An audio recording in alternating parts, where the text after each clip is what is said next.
অন্য এটি ভিডিঅ' আপোনালোকৰ বাবে। এইখিনি চাওকচোন, এনেদৰে গুড়খিনি কুটি লৈছোঁ। তাৰ পাছতে এটা গামলাত এনেদৰে অলপমান পিঠাগুড়ি, এইখিনি হৈছে কালজিৰা আৰু চফ।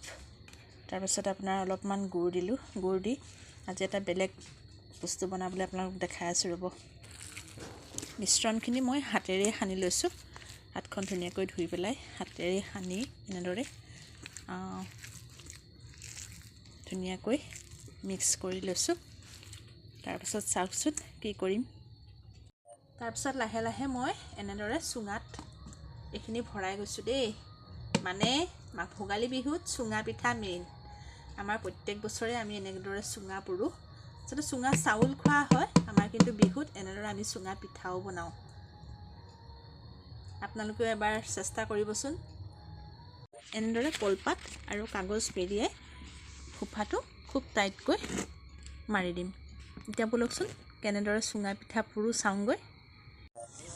এনেদৰে এটা এটাকৈ চাৰিওটা চুঙা জুইত দি দিলোঁ। তাৰপিছত এনেকৈ মুখখন ঘূৰাই ঘূৰাই ধুই থাকিব। তাৰপিছতে চুঙা পিঠা ৰেডি হৈ যাব। চুঙা পিঠা ৰেডি হৈ